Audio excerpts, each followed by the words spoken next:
Buen día, mis apreciados. Bienvenidos a su genial curso SENA Construcción Básica. En esta ocasión les compartiré la actividad número 2. Esta actividad titula Elementos estructurales y vamos a tocar principalmente el tema de cimentación. Para ello quiero explicarles algo bien importante que está por aquí más abajito dentro de la guía. Primero es el comportamiento de una cimentación. Recordemos que en la primera actividad vimos que el suelo, el comportamiento exagerado, para entenderlo de alguna manera, el comportamiento, si lo entendiéramos de manera exagerada del suelo, es como un colchón que se va a aplastar cuando le ponemos un gran peso encima. Entonces, ¿qué ocurre? La cimentación tiene que tener una forma adecuada para transmitir el peso de la construcción a ese suelo y que el suelo pueda resistir ese gran peso que va a ser la construcción. Entonces, en ese caso, vamos a iniciar con esta gráfica que es como la conclusión de esta actividad, donde se aprecia. Aquí se puede apreciar cómo funciona una cimentación, ¿sí? Entonces, ¿qué ocurre? Si yo tengo un suelo muy duro, supongamos que es un suelo que es casi roca, pues mi cimentación va a ser pequeña. ¿Por qué? Porque ese suelo va a ser capaz de resistir la construcción, resistir ese peso, ese gran peso de la construcción. El suelo va a estar muy capacitado en resistir ese peso sin ninguna dificultad.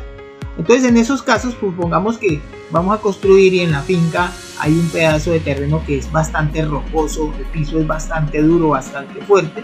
Entonces, lo único que yo voy a necesitar es simplemente hacer una viga de cimiento, una viga de cimentación, que el único objetivo que va a tener es transmitir el peso de la construcción al suelo, pero al mismo tiempo va a rematar los muros o va a encerrar los muros, va a confinar los muros de alguna manera esa viga. ¿Qué pasa si ya no contamos con un suelo tan duro? El suelo es un poquito más blandito. Bueno, pues en ese caso la sola viga no es suficiente, porque necesitamos, así como vimos por acá en este ejemplo, necesitamos tener un ancho de cimiento un poquito más grueso, ¿cierto? Así como lo que ocurre acá. Si tengo una zapatilla de estas en un suelo blandito, pues el tacón se va a hundir. Pero si tengo un zapato bastante ancho, pues muy difícilmente se va a hundir hacia el suelo que esté blandito. Eso es lo que ocurre con una cimentación. Entonces, ¿qué pasa? Dentro de la actividad, primero, pues vamos a tratar el tema de la viga de cimiento. Este sería nuestro primer tema, que está al inicio de nuestro ejercicio, la viga de cimiento, ¿sí? Que está por aquí arribita, esta es la viga de cimiento. ¿Qué pasa? Continuamos con lo que estábamos hablando.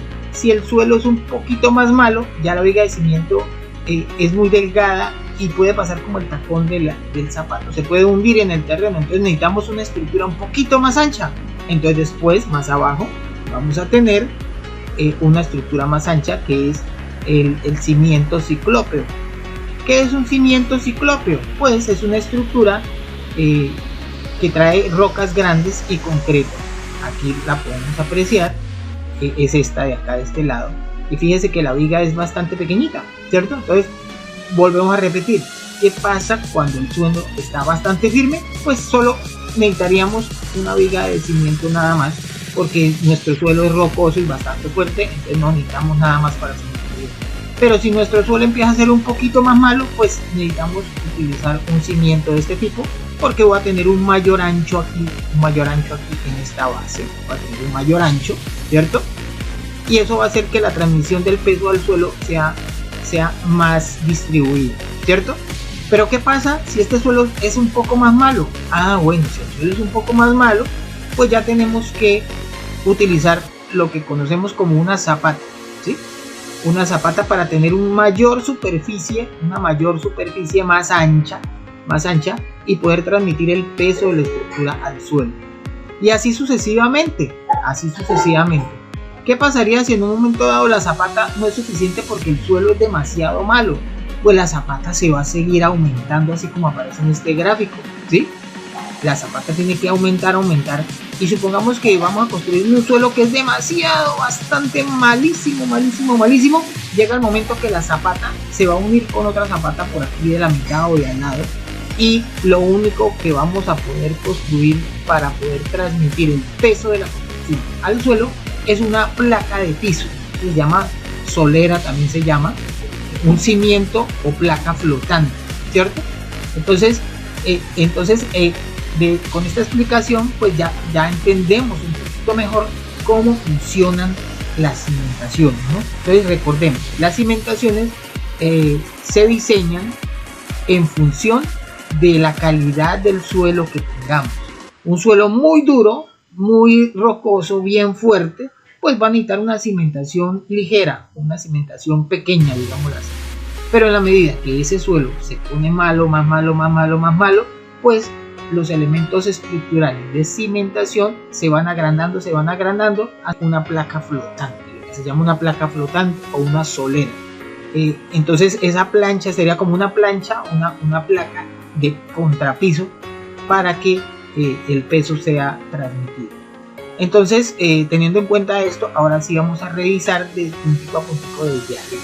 ¿Qué tenemos en nuestra actividad?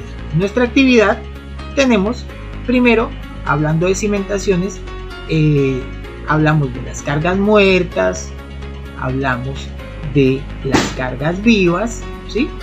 ¿Y qué son cargas muertas y cargas vivas? Pues esto lo tiene que estudiar el ingeniero cuando está diseñando una estructura.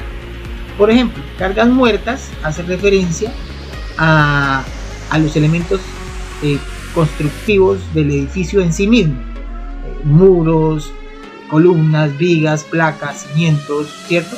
Todo eso, lo que es propiamente dicho del edificio, son cargas muertas, ¿cierto?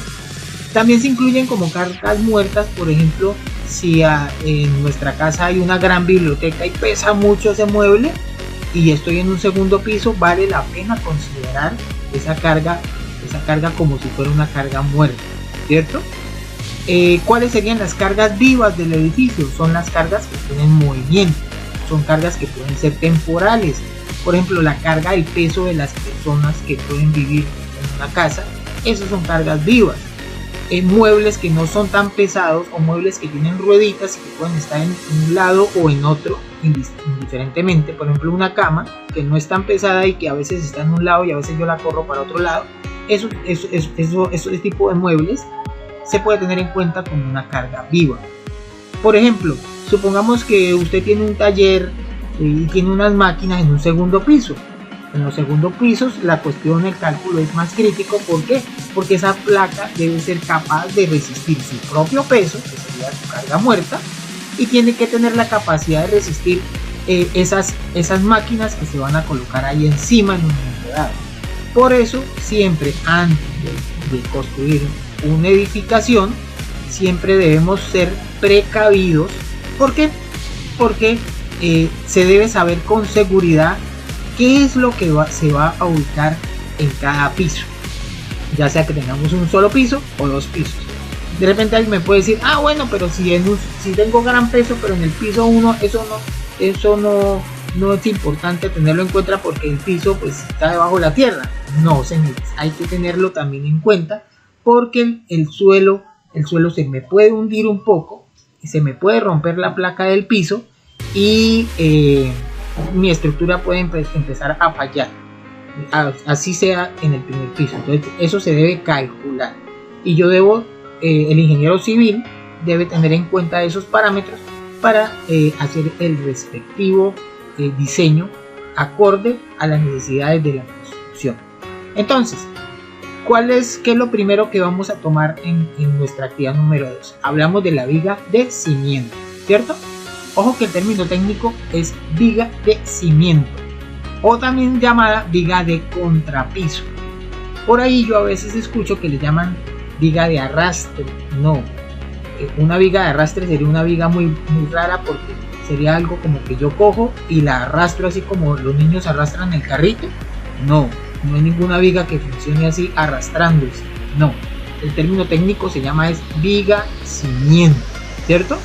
O viga de contrapiso también se llama eso, porque está contra el piso, no la estoy arrastrando en el piso, o sea, no la estoy moviendo, no la estoy empujando como si se tratara de un carrito, la estoy arrastrando. No, señor, ese término no es correcto, se llama viga de cimiento. Y cimiento, aquí lo tenemos, aquí tenemos unos ejes.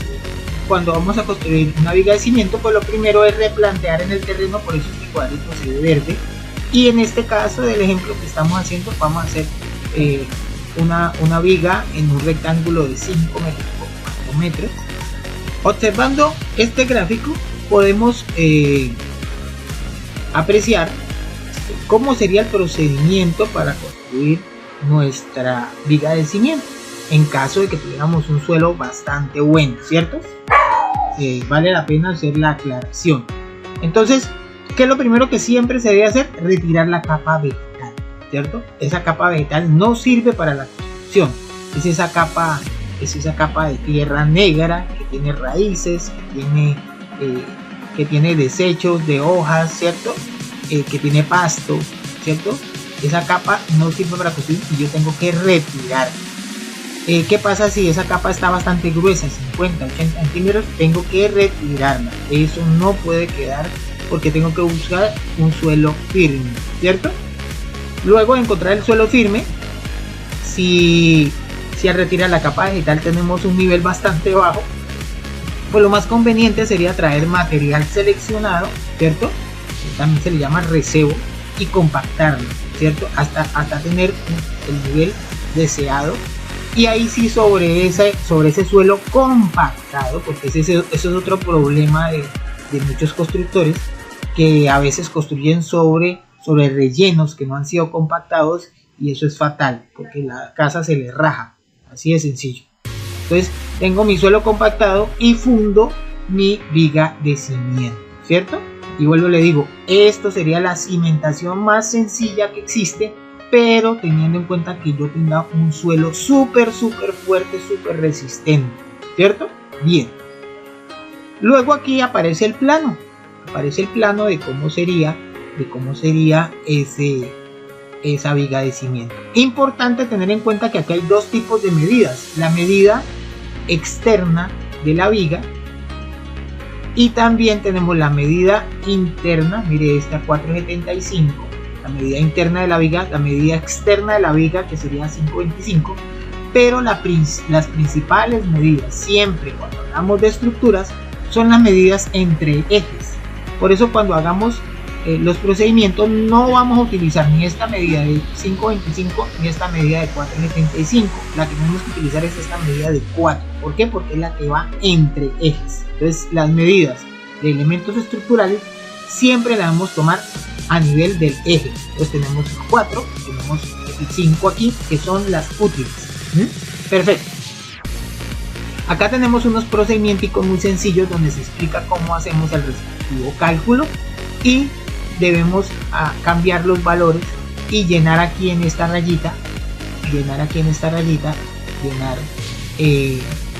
llenar lo solicitado, ¿cierto? Muy bien. Más abajito hablamos de la cantidad de varilla para esa viga de cimiento, ¿cierto? Recordemos, nada de vigas solamente con concreto, porque a ese concreto sin varillas y hierro de refuerzo se llama concreto simple. Y en una construcción, ¿dónde podemos utilizar un concreto simple? En muy pocos lugares, de pronto algún elementico que no requiera esfuerzos, pero recordemos, el concreto solo necesita la ayuda del hierro para que no se estalle, para que no se reviente. Entonces no sé si ustedes normalmente han visto por allá en algún barrio un andén estallado, o dentro de una casa que se le derretió el piso. Entonces muy seguramente es porque no tiene hierro ese elemento estructural. Entonces, si yo quiero hacer elementos que se puedan llamar o considerar estructurales, recuerden que deben tener hierro. El concreto solo no hace verano, como dice por ahí el refrán. El concreto solo no hace verano, el concreto necesita hierro, ¿cierto? Muy bien. Entonces aquí vemos la foto de cómo está el amarre de una viga de cimiento, y aparece el hierro longitudinal, que es el hierro largo, ¿cierto? Y aparece el hierro transversal, ¿cierto? Que normalmente los llamamos flejes, ¿cierto? También se pueden llamar estribos. Estribos o flejes son los nombres correctos de estos elementos, de estos hierritos. ¿Qué hierros debemos utilizar en una viga de cimiento? Ojo, esto no lo debe entregar el ingeniero civil, ojalá especializado en estructuras o con maestrías en estructuras, ¿cierto? Ojalá. En esto no nos podemos meter ni los arquitectos, aunque nosotros entendemos un poquito esto, pero esto hace parte del perfil o del rol específico del ingeniero civil. El ingeniero civil es el único que puede o tiene la mayor autoridad en cuanto a determinar qué hierro longitudinal debo utilizar y qué estribos transversales debo utilizar. Normalmente lo mínimo, por favor, lo mínimo que yo debo usar en una construcción es hierro longitudinal de media pulgada. He visto casos donde utilizan hierro longitudinal de 3/8 y estribos de tripa de pollo, que llaman por ahí, ¿cierto? Fatal. Hierro, como les digo, mínimo para cualquier construcción, mínimo 4 hierros longitudinales de media pulgada, por favor, nada de 10 milímetros, que eso está por debajo de la media pulgada. Media pulgada, que también se llama número 4, por eso aquí en este cuadrito dice 5 FE significa hierros, 5 hierros, número 4. ¿Por qué Fe? Porque es el símbolo químico del hierro, ¿sí? Por eso en los planos vamos a encontrar esto así. Si aquí dice 5, quiere decir que tenemos 1, 2, 3, 4 y 5, ¿cierto? Y aquí dice Fe, quiere decir que son 5 hierros. Y aquí dice número 4. Número 4, los hierros también los podemos nombrar por números. Y el número 4 corresponde al hierro o barra de refuerzo de media pulgada. Entonces podemos encontrar número 4 o podemos encontrar el diámetro media pulgada, son iguales, ¿cierto? Perfecto. Además, también en el diagrama de despiece de hierros también vamos a encontrar estas rayitas delgaditas. Estas rayitas delgaditas representan los estribos. Ojo con los estribos. He visto en obras que hay constructores que amarran estribos cada 20, cada 25, cada 30 centímetros de separación, y eso es fatal, mis apreciados. Si tienen algún amigo que les gusta hacer columnas así, con separaciones de 25 y 30 centímetros, fatal. ¿Quién determina la separación de esos estribos? Nuevamente, el ingeniero civil, ojalá con especializaciones en estructuras. ¿Cuál es la distancia que normalmente debe ir entre columnas? Se supone que cuando yo tengo mi viga, por ejemplo, vamos a mirarla por acá, en estas partecitas, que es donde se junta una viga con otra, en las uniones, esto se le llama nudo, ¿cierto? Entonces se supone que la viga cerca al nudo es donde más fuerza hace. Entonces en esa zona donde hace más fuerza, el estribo puede tener unas separaciones desde 7 centímetros a 10 centímetros, ¿cierto? Y resulta que la misma viga por acá en la mitad hace menos fuerza, por acá en la mitad, y aquí yo puedo tener longitudes o separaciones de estribos desde 10 hasta 15 centímetros más o menos. Pero por favor, nada de 20, nada de 25, nada de 30, y más que los ponen todos iguales, cada 30 y todos iguales en toda la viga. Yo debo dividir esta viga, yo debo dividirla en 3 partes, y lo que va pegadito al nudo va más menudito, va más pegado, lo que va al centro va más separado, y lo que va otra vez en el nudo va otra vez pegadito. Entonces fíjese en este diagrama de acá. En este diagrama, fíjese que aquí estas rayitas en esta primera parte pegadito al nudo, fíjese que están más pegaditos. al centro están más separaditos y al otro lado también lo mismo, están unidos. Entonces, ojo, esto no lo debe especificar el ingeniero, ¿cierto? Máximo separación, cerca nudos máximo separación de 10 centímetros, como dice aquí. La C quiere decir cada 10 centímetros. Y este otro señor quiere decir separación cada 15 centímetros, pero esta ya es la máxima. Es decir, separaciones mayores a esto, por favor, son peligrosas porque la columna se me puede rajar, la viga se me puede rajar. Entonces, por favor, nada de columnas y vigas con separaciones de estribos de 20 hasta 30 centímetros. Eso está súper mal, súper mal. Entre más estribos yo tenga, menos riesgo tengo de que la columna se me raje, ¿cierto? Entre más menuditos estén. Entonces, porque a veces se recomienda de 10 y no de 7, porque muchas veces cuando es de 7 y un poquito menor, es difícil meter el concreto en esas ranuras que quedan. Entonces a veces claro, quedaría mucho mejor si en este primer pedacito de la columna yo las pongo cada 7 centímetros.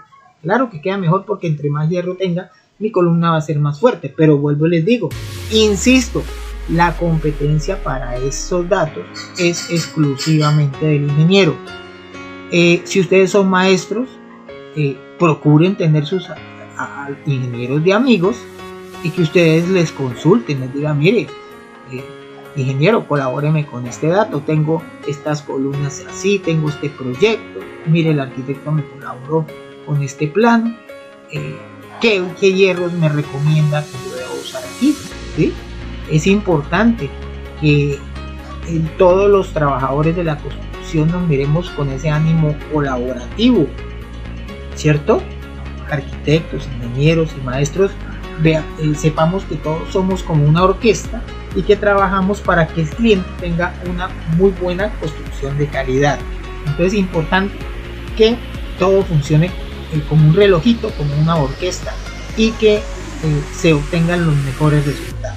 Entonces tenemos aquí en primer lugar el estribo aquí un poquito abierto para que se puedan ver las medidas. En este caso tenemos 20 por aquí, 20 por aquí, 20 por aquí, 20 por aquí, 8 centímetros y 8 centímetros de gancho por acá, o sea serían 16 centímetros en la sumatoria de los dos ganchos, lo que me da 95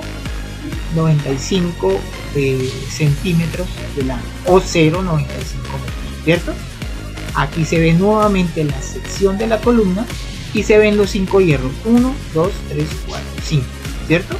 5 hierros número 4. ¿Por qué número 4? Porque el hierro longitudinal, vuelvo repito, mínimo debe ser de media pulgada, ¿cierto? Ahora, si el ingeniero civil le dice no, ahí tiene que poner 4 hierros de 5 octavos, ya otra cosa cambia. Entonces ya no será un hierro número 4, sino un hierro número 5, ¿sí? Perfecto. Y lo otro, por favor, estribos, nada de esos estribos delgaditos, no señor, mínimo estribo 3 octavos, mínimo. Recuerden que esas columnas y esas vigas están sosteniendo construcciones que si eso no queda bien, en un sismo eso se le puede caer encima a la gente. Perfecto, bien.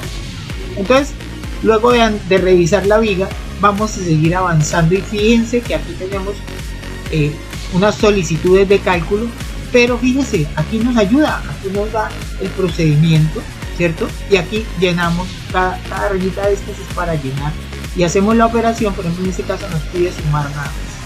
Entonces sumamos y el resultado lo ponemos aquí, ¿cierto? En su cuadernito de apuntes, pues usted va a poder hacer este procedimiento y le toma foto cuando termine su tareita. Entonces fíjese que aquí está todo el procedimiento y simplemente llenamos, completamos, hacemos la operación y completamos. Bien, luego aquí aparece un botoncito. Este botoncito, si ustedes les pinchan acá y le dan un clic aquí, se les van a tener si tienen datos, van a tener la oportunidad de descargar la norma sismo resistente del 2010, ¿cierto? El título E. El título E es el que habla acerca de viviendas para 1 y 2 pisos, lo que normalmente los constructores mayormente trabajamos, ¿cierto que sí? Perfecto. Entonces, seguimos hablando ahora del concreto ciclópeo. Entonces recordemos que en la medida que nuestro suelo no es tan resistente, el tamaño de la cimentación va en aumento, ¿cierto? A suelo más malo, cimentación más grande. Suelo más bueno, cimentación menos grande. Muy bien, entonces aquí vamos a apreciar el plano. Entonces fíjense que ya aparece otra línea al lado de la viga. Esta segunda línea que aparece es el concreto ciclópeo que está debajo de la viga cimiento. Entonces aquí está la viga cimiento y debajo de la viga cimiento está el concreto ciclópeo. Entonces estas dos rayitas adicionales nos están mostrando el ancho del concreto ciclópeo. Entonces aquí tenemos el planito. Normalmente me gusta poner estos ejercicios así tan sencillos porque cuando uno ve un plano gigante y todas esas líneas y todos esos números, pues uno se confunde. Pero si hacemos un ejemplo pequeñito, pues vamos a interpretar con más calmita de qué se trata. Entonces, ¿qué vemos aquí? El plano en planta. ¿Qué es un plano en planta? Es cuando miramos, nos imaginamos que tenemos nuestra viga de cimiento y nuestro concreto ciclópeo visto desde arriba. ¿Y esto qué es? Esto es una sección, ¿cierto? Como si yo cojo con un cuchillo y corto por aquí y saco la fotico de lo que corté. Es como una tajada cuando yo corto un pastel, ¿cierto? Bien, entonces fíjense que aquí nos dice que este es un concreto, 60% concreto, 133 y 40% roca, ¿cierto? Entonces las rocas grandes van a ser un 40% del cimiento y el concreto 133 va a ser el concreto que une esas rocas y nos conforma nuestra cimentación de concreto ciclópeo. Y fíjense que cuando yo uso ciclópeo, el ciclópeo siempre debe ir debajo y la viga de cimiento debe ir arriba. Seguimos. Ahora nos dice aquí cantidad de materiales para cimiento ciclópeo. Entonces en este procedimiento vamos a estudiar cómo calcular este cimiento ciclópeo. Entonces aquí nos dice, primero debo calcular la longitud. Entonces debo sumar el lado más el lado más el lado más el lado. ¿Y cuáles son los lados? Recordemos que la medida que vamos a tomar es la medida entre ejes. Siempre la medida entre ejes, ¿sí? No se dejen confundir por las otras medidas, que las otras medidas están ahí para ayudarnos, pero la medida importante aquí de longitudes es la medida entre ejes. Bien, ¿por qué debemos utilizar el eje? Resulta que si yo tengo, voy a hacer aquí un dibujito,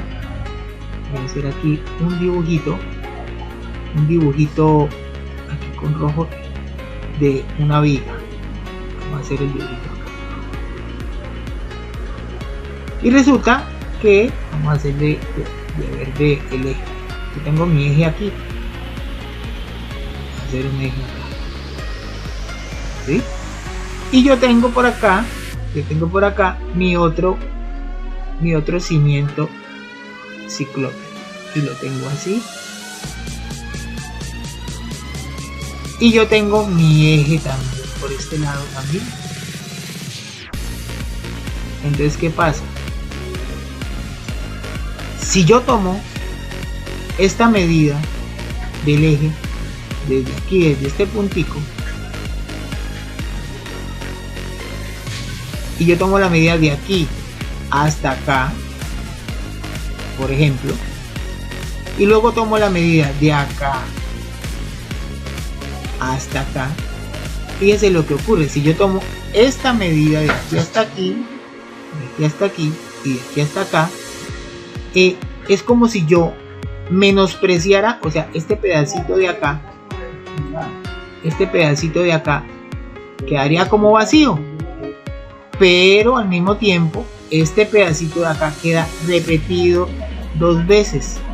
Entonces uno de estos repetidos es como si yo lo tomara de aquí y lo pusiera acá y me queda exacto.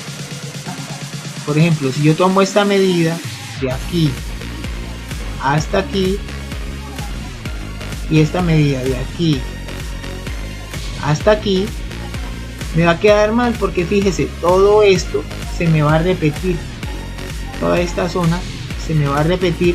Entonces si tomo la medida externa, se me va a repetir esta zona y voy a calcular esta zona el doble y entonces me va a sobrar material. Pero si yo tomo la medida de adentro, si yo tomo la medida, por ejemplo esta medida de aquí a aquí, la de adentro, va a pasar al contrario, va a pasar al contrario.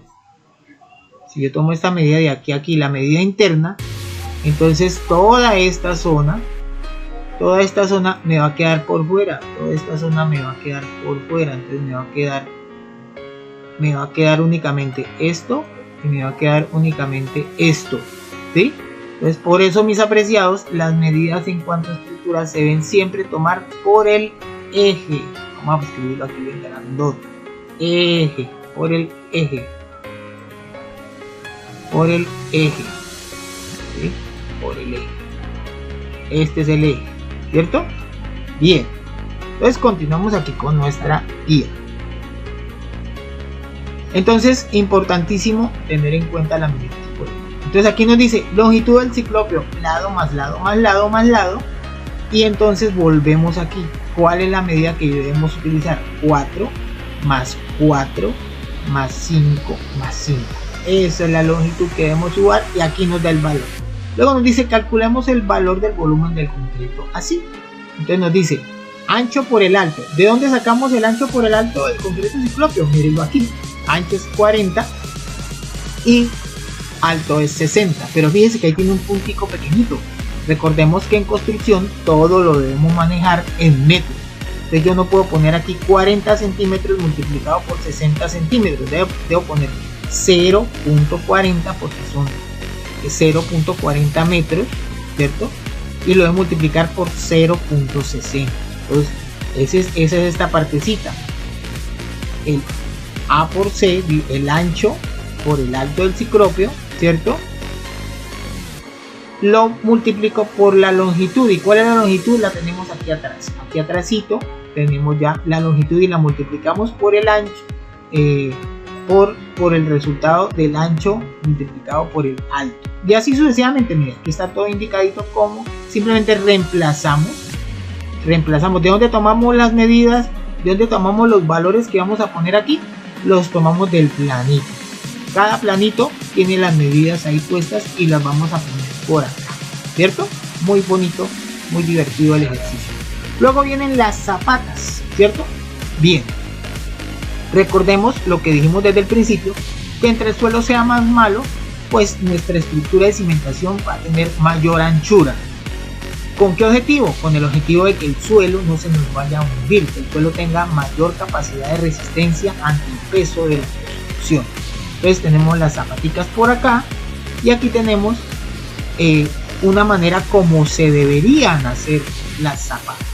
Supongamos que se excavó bastante terreno, miren esta imagen. Supongamos que excavamos bastante terreno, ¿cierto? Que nuestra capa orgánica o nuestra capa vegetal está bastante alta.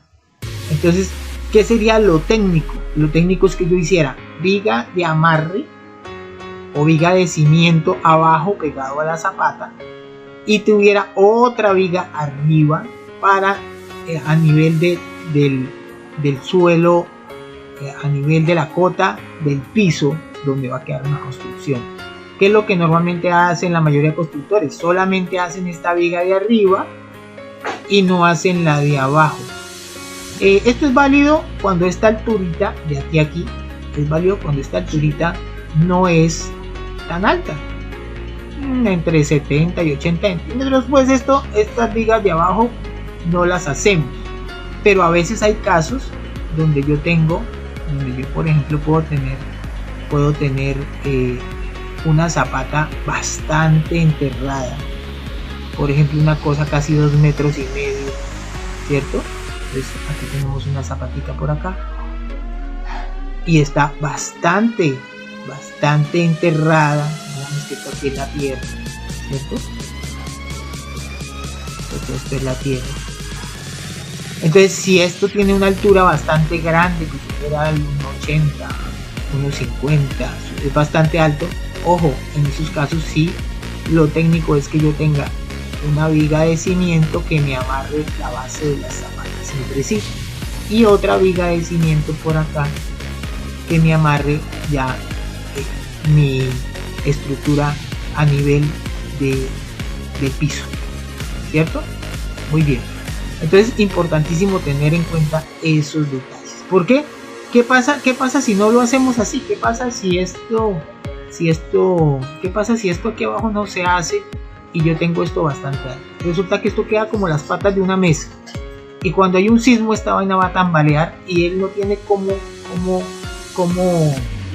defenderse ante estos movimientos de esta naturaleza, y ahí es donde se ven agrietamientos de los muros, se ven problemas de la construcción. Entonces de repente alguno me dirá, no profe, es que esto así nunca se hace porque vale mucha plata meter el otro cimiento.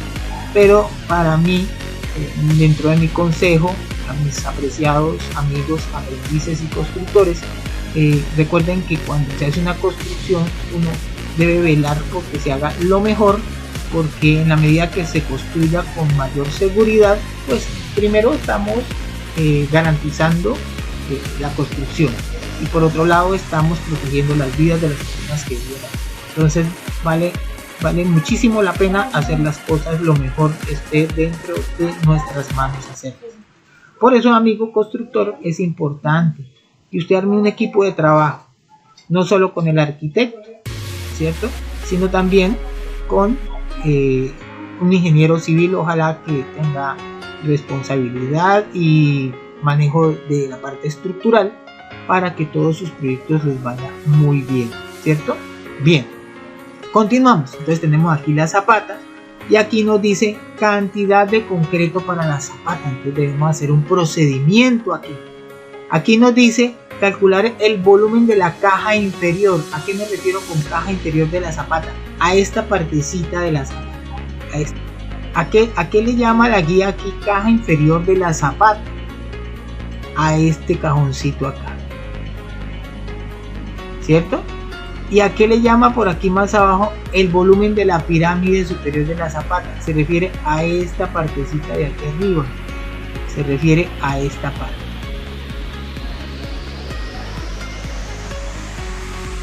A esta partecita, ¿cierto? Entonces debemos calcular primero esto y luego calcular esto, ¿cierto? Y luego sumamos este señor, lo sumamos, el volumen que me da esto, lo sumo con el volumen que me da esto.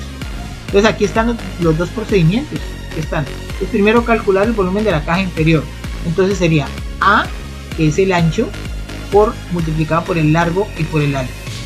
Entonces esta zapata parece que es cuadradita, ¿cierto? Entonces esta tiene de largo y ancho. De largo y ancho es igual 1,20 por 1,20 pero de alto es 0,15, ¿cierto? Entonces aquí dice punto, quiere decir que debemos poner un cerito aquí y este tiene 0,30.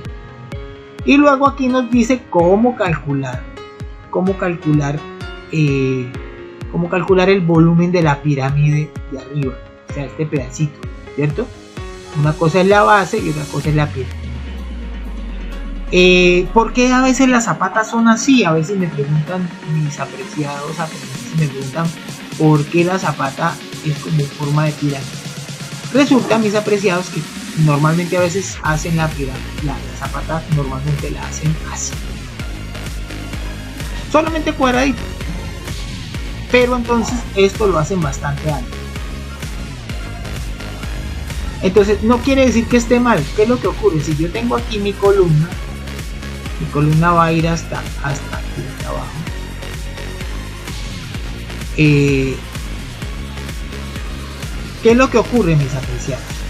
Que hay una zona de la zapata que es la que más va a resistir cargas, ¿sí? Hay una zona que es más o menos esta zona, que es la que más hace fuerza. Todo esto es lo que más hace fuerza dentro de la zapata. Todo esto es lo que hace muchísima fuerza. Pero, esta zona de aquí, toda esta zona de aquí, casi no hace fuerza. Entonces, normalmente, ¿qué es lo que hacen? Pues es más fácil hacer la zapata completamente cuadrada. Y si el cálculo de la zapata, por ejemplo, da de aquí hasta acá, da 50 centímetros, por ejemplo, 50 centímetros, pero recordemos, en metros, 50 centímetros debemos escribirlo 0.50 metros, ¿cierto? Pues, ojo, siempre hablamos en metros centímetros.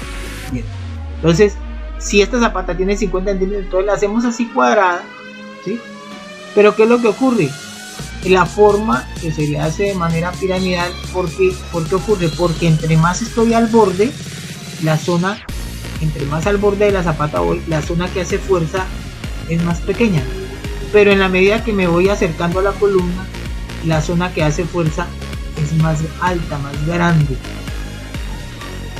Entonces la forma que más representa el esfuerzo que realiza la zapata es como una pirámide. ¿Quiere decir que está mal hacerla así? No necesariamente, está bien. Pero entonces, ¿qué es lo que ocurre? Este concreto que va aquí y este concreto que está aquí, pues yo tranquilamente podría aprovecharlo en otra zapata y podría ahorrarlo, ¿cierto? ¿Quién es el que me dice a mí si esta zapata de aquí a aquí tiene 50? ¿Y quién es el que me dice, por ejemplo, que de aquí a aquí tiene 50 o de aquí a aquí tiene 30? Ojo, esos datos me los da el ingeniero civil, ojalá estructural, ¿cierto? En esa persona sí debemos confiar esos datos de cuánto acá, cuánto allá, ¿sí?